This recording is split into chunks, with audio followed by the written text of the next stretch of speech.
আসসালামু আলাইকুম। আশা করি যে যেখান থেকে আমার ভিডিওটি দেখছেন সবাই খুব ভালো আছেন। আল্লাহর রহমতে আমরাও খুব ভালো আছি। আজ আমি আপনাদের সামনে নিয়ে হাজির হয়েছি এঁচোড় চিংড়ির একটা ইউনিক রেসিপি নিয়ে। হ্যাঁ, ঠিকই শুনেছেন, এঁচোড় চিংড়ির একটি ইউনিক রেসিপি। এই রেসিপিটা আমি একটু ইউনিকভাবেই করব।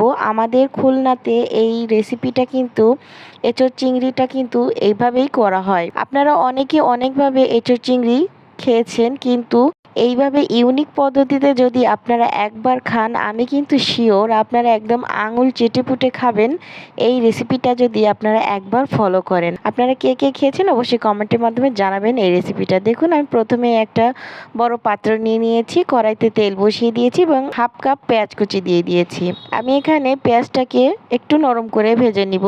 বেরেস্তা করার দরকার নেই, ব্রাউন কালারও করার দরকার নেই। দেখুন, একটু নরম হয়ে গেলে আমি এখানে দিয়ে দেব 1.5 চামচ আদার পেস্ট, 1.5 চামচ রসুনের পেস্ট এবং 1 চামচ জিরার পেস্ট। আমি এখানে এঁচোড়টা একটু বেশি করে রান্না করব, এর জন্য মশলাটা একটু বেশি করে দিচ্ছি। আর এঁচোড়ে মশলাটা সবসময় একটু বেশি করে দিবেন, একদম গরুর মাংসের মতো রান্না করবেন, এটা খেতে খুবই ভালো লাগে এর জন্য।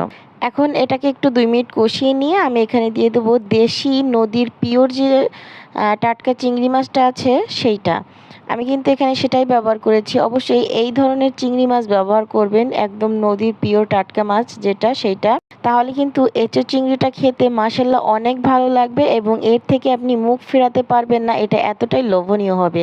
চিংড়িটাও আমি 2 মিনিটের মতো ভেজে কষিয়ে নিয়েছি। এখন দিয়ে দেবো শুকনো উপকরণ। আমি এখানে দিয়েছি স্বাদ অনুযায়ী লবণ, আর 1 চামচ হলুদের গুঁড়া, 1 চামচ লাল মরিচের গুঁড়া এবং 1 চামচ ধনিয়া গুঁড়া। এখন এগুলোকে দিয়ে আমি নেড়েচেড়ে সামান্য একটু পানি দিয়ে দিচ্ছি, চিংড়ি মাছটা যাতে কষিয়ে নেওয়া যায় এবং খুব সুন্দর করে রান্না করা হয়। 2 মিনিট আমি এটাকে রান্না করে নিয়েছি। চিংড়ি মাছটা কিন্তু কষানো হয়ে গেছে। এখন আমি এখানে দিয়ে দিচ্ছি যে এঁচোড়টা আমি কেটে রেখেছিলাম সেইটা। এখন আমি এখানে কিছুটা আলুও দিয়ে দিয়েছি। আপনারা এঁচোড়ে যারা আলু খেতে পছন্দ করেন তারা কিন্তু আলুটা দিয়ে দিবেন, আর যারা পছন্দ না করেন তারা কিন্তু আলুটা স্কিপ করতে পারেন। আমি এখানে একটা আলু দিয়ে দিয়েছি। দেখুন, আমি কিন্তু 5 মিনিট পর পরই এঁচোড়টা ঢাকনাটা তুলে নেড়েচেড়ে দিচ্ছি। এইভাবে 5 মিনিট পর পর কিন্তু এটাকে নেড়েচেড়ে কষিয়ে নিতে হবে। এখন আমাদের এইখানে যে ইউনিক পদ্ধতিটা আছে সেটা হচ্ছে নারিকেলের দুধ। আপনি কাঁঠালটা যখন ভালো করে কষাবেন, কষানোর পরে এখানে কিন্তু নারকেলের দুধটা আপনার দিয়ে দিতে হবে। নারকেলের দুধটা দিয়ে 15 থেকে 20 মিনিট রান্না করার পরে কিন্তু এটা সেদ্ধ হয়ে যাবে। দেখুন, সেদ্ধ হয়ে গেছে। এখন আমি এখানে দিয়ে দিব 8 থেকে 10টি কাঁচামরিচ। এটা শুধুমাত্র ফ্লেভারের জন্য, আপনারা চাইলে কিন্তু এটা ভেঙেও দিতে পারেন, তাহলে কিন্তু ঝাল হবে এঁচোড়টাতে। এখন আমি কাঁচামরিচটা দিয়ে আবারও 10 মিনিট এটাকে রান্না করব। এ পর্যায়ে যে যেমন গ্রেভি রাখবেন সেভাবেই রান্নাটা করে নেবেন। দেখুন, আমার এখানে 10 মিনিট পরে আমি কিন্তু এঁচোড়ে এর থেকে বেশি গ্রেভি কমাবো না, আমি এভাবেই রাখবো, কারণ ঠান্ডা হওয়ার পরে এটা আরও একটু শুকিয়ে যাবে। এখন আমি এখানে দিয়ে দিব ভাজা জিরার গুঁড়া এবং গরম মশলার গুঁড়া। এঁচোড়টা রান্না করার শেষে অবশ্যই ভাজা জিরার গুঁড়া এবং গরম মশলাটা দিয়ে দিবেন। আমি এখানে 1 চামচ গরম মশলা এবং 1.5 চামচ ভাজা জিরার গুঁড়া দিয়ে দিচ্ছি।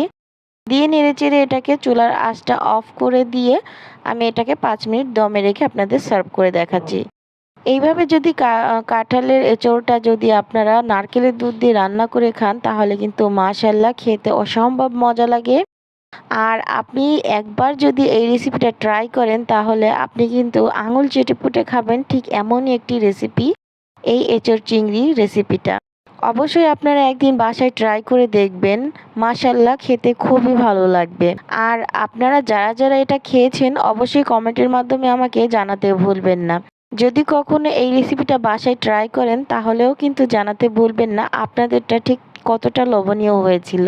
এই রেসিপিটা কিন্তু শুধুমাত্র গরম ভাতেরই নয়, গরম ভাত, পরোটা, রুটি এবং খিচুড়ির সঙ্গেও আপনি এটাকে সার্ভ করতে পারেন।